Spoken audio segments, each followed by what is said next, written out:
What is going on, guys? Rules for Rebels here. Today we're going to be talking about the adpocalypse. It looks like the YouTube adpocalypse is finally over, and what you're looking at right now is kind of a chart of my YouTube earnings. So I'm not going to show you guys exact figures and numbers and things like that. I think YouTube and AdSense don't really like showing you that, but there's nothing wrong with me showing you guys kind of a graph of showing what the adpocalypse looked like. So basically what you're looking at here is a chart going from about March 10th up until probably current or within a couple days of being current. So if you see here, my earnings had kind of spiked here around March 20th. That was a little bit higher than normal, I would say, on average. If you look at the left side of the graph here, that's kind of on average where I was. I had kind of a spike like March 18th, 19th, 20th. Things kind of dropped back to normal on the 25th. I had another little spike on probably like the 26th, 27th. And then things kind of declined back to normal on the 30th. Probably from like the April 1st to April 4th, things kind of stayed kind of normal. But this is kind of on the lower end of my earnings. We get to about April 14th. That's when like the adpocalypse seemed to be in full swing, when all these big advertisers started talking about boycotting and started pulling back their ads. And I had a couple days where I fell down and then back up a little bit to kind of the lower end of what my normal earnings are. And then from there, things just like tanked. Things went really, really bad. Up a little bit, down a lot, up a little bit, down a lot, down more, up a little bit. And it's not until about, I would say probably about May 18th, May 19th, like my YouTube earnings like tripled basically, back to kind of the normal range of where I'm normally at. And I would say ever since about mid-May, my YouTube earnings have actually been more than they traditionally are. Not by a ton. I would say maybe 20% more than I normally do. And there are some days that are kind of just normal or back to what they used to be normal YouTube earnings range. But I have had a few days that have kind of spiked to probably about 20% more than I was even earning prior to the adpocalypse thing. Now, the one thing I do feel the need to mention is, unfortunately, for a lot of YouTubers, things are never going to be the same again. YouTube has really kind of cracked down on the type of content that they're going to be allowing ads to run on. And well, I think a lot of people think kind of along the lines of like, if it's safe for TV, it's probably safe for YouTube.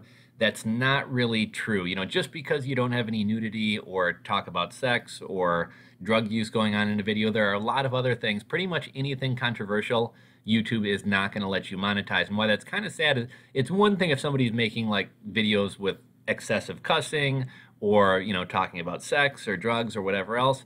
But really, like, even like news stations are really being somewhat unfair and heavily affected by these new policies, because if you have words like murder or racism or anything even relatively controversial, you're kind of like a YouTube bot is pretty much automatically going to make your video not eligible for monetization. Now, you can click the monetization button, which will be yellow, and you can file an appeal, and hopefully somebody will manually review your video and may allow it to go back up. But I'll give you guys a perfect example of how this is kind of affecting news things. So even if you're talking about the war in Syria, even if you're talking about LeBron's house, recently LeBron James' house, somebody defaced it with racist writing, like simply doing a YouTube video on that topic because it has the word hate or racism or anything along those lines, it will probably be automatically not allowed to be monetized. Even if you're just discussing like a current event type issue. And I'll give you guys an example of how this was, most of my videos, because we're talking about business and things like that, are, okay for monetization. I swear a little bit, but not excessively. Like, there's really nothing that controversial about my channel, whereas like some of these like prank videos and things like that get very like sexual or get very risque, and a lot of that stuff isn't allowed. But I'll give you an example. So recently, an Uber driver in Chicago was murdered by his 16-year-old passenger. She stole a knife and a machete from Walmart, and as the guy was driving her, wound up hacking him to death with it. Now, if I were to put a YouTube title like Uber driver murdered, most likely, I can't say for certainty one way or the other, but more than likely, I'm guessing the video would probably be demonetized because, just the word murder, they don't want anything controversial. So whether you're talking about wars, terrorism, anything else like that, like, advertisers are finicky. They don't want to be presented alongside controversial topics, like even something like politics or religion, which people have strong views on either one side or the other, are controversial topics. And the same way that they say don't talk about politics or religion at the Thanksgiving table, or with family and things like that. People say the same. Advertisers kind of feel the same way. They'd rather have like happy, upbeat type stuff than anything controversial. So it's kind of sad that news organizations or news channels, which are just covering current events and things like that, are not able to monetize and earn off a lot of the stuff they're doing. But it is the new YouTube. So if you're making non-controversial content, I think you should be okay. If you are doing prank videos, doing anything that has a lot of sex, risque, drug use, controversial topics, politics, religion, expect your videos not to be monetized. YouTube money isn't huge for me. I mean, considering the amount of time I put into making videos and creating content and things like that, like the return on the investment of my time isn't there. But for me, YouTube, it's I love you guys. I love the community. I love making videos. I feel the skills I gain by making videos and staying on top of business related topics and learning a little bit about editing and social media promotion, the stuff that I practice and learn and work on from making these videos benefits me in other areas of my business. And for me, it's it's just kind of a hobby. Like I don't have cable, I don't play video games, so outside of reading and hanging out with my dogs, my girlfriend, whatever else, like YouTube is kind of my hobby. So whether there were money involved or not, I'd probably still be making videos anyways. But it is nice to, I'm not going to poo-poo the money. I'm not going to turn my nose up at any money. So free money, passive, I guess it's not really that passive, but any money that YouTube sends my way, whether it lets me get a dinner out or buy a new camera or something, is pretty cool in my book. But if you're thinking about getting on YouTube, I would say follow your passion, do something that you're interested in. If you want to make a prank channel, make a prank channel. But just realize that if you're doing anything even remotely controversial, you're probably not going to be able to monetize your content. And if making money is a focus of why you're getting on YouTube, you may want to kind of tailor the type of content you're making to something that is more monetizable. And that brings me to one more thing. I watched an Alex Becker video. I always say videos are going to be short, and we're already at 7 minutes and 20 seconds. I'll try to keep it under 10 minutes. But I was watching an Alex Becker video the other day, and he kind of did a video about how to become a successful YouTuber, how to grow your audience, etc. And he commented on something that I've talked about a lot before, which is the type of content that you make is going to determine your earnings. So if you make content about six-pack abs or working out or makeup, those are all topics that are not only safe for monetization, but also very easy to monetize. So someone who had L'Oreal Cosmetics or what other cosmetic line, if I'm doing beauty videos, is probably going to want to advertise on my videos.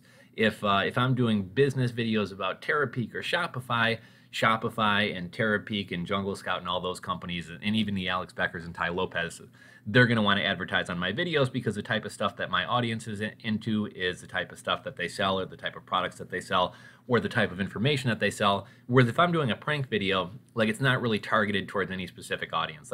You could do some affiliate marketing like that, what was that guy's name? There used to be this kid who did silly videos, and he'd always do the sharter, and he'd blow into this cup and make fart noises in Walmart. And he would do affiliate marketing and try to sell those. But I mean, really, who really wants to advertise on a prank video? If you have a product geared towards younger people, a lot of younger people watch prank videos, but it's not as if it's specifically targeted at anything. So I know there's been a lot of stories. There was one particular YouTuber, I can't remember her name, and basically she has several million subscribers. She was an early YouTuber. She's kind of a celebrity, and they did some movie premiere, and she was actually waitressing at the restaurant where they had the movie premiere at, and somebody came up to her. I think maybe she worked for BuzzFeed as well.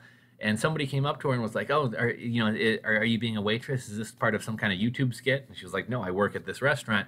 And it's kind of funny that somebody who's literally famous and will be seen and recognized on the street, you would expect them to be a multimillionaire. And in reality, because they're just doing a daily vlog that doesn't really cater to videos, those people might not be making some money. So it's very possible that a channel with 5,000 or 10,000 subscribers on a very focused niche or a very advertiser-friendly niche is going to make more money than a YouTuber with 1 million subscribers and who's getting a lot more views, simply because the type of ads they're getting are, they're getting a penny per view or a penny per click. Because, sure, it's worth advertising on a video, but I'm not really expecting a conversion. It's more just kind of a brand awareness type thing. But anyhow, just wanted to do a kind of little rambling video about the YouTube adpocalypse being over. If you're making controversial content and your videos are not being monetized, you're probably still experiencing low revenues. But assuming your content is quote unquote advertiser friendly and pretty kind of straight laced. Things are seeming to be back to normal. I was somewhat hesitant to make this video. I'm like, oh, am I going to jinx myself? It's only been, yeah, I guess it's been about 3 weeks. It's only been about 3 weeks that things have been back to normal. If you guys remember, though, back when everybody was freaking out about the adpocalypse, I actually made a video saying, look, guys, calm down. This isn't going to be forever. I think things should be back to normal. I really didn't expect them to be back to normal this quick. I think things will be back to normal sometime in June, maybe July. And sure enough, here we are, June 8th, June 9th? And, you know, things seem to be back to normal for me. It is still kind of up and down, but that's kind of always the case with YouTube money, AdSense money. But yeah, fingers crossed, seems like things are back to normal. We'll see if it continues throughout the summer. And I hope that any of you guys who are YouTubers out there are also seeing your ad revenue go back to normal as well. So that's the video, guys. If you enjoyed it, please give me a thumbs up. If you are not subscribed, hit that subscribe button below. And have a great weekend, everybody. I'll catch you on the next video.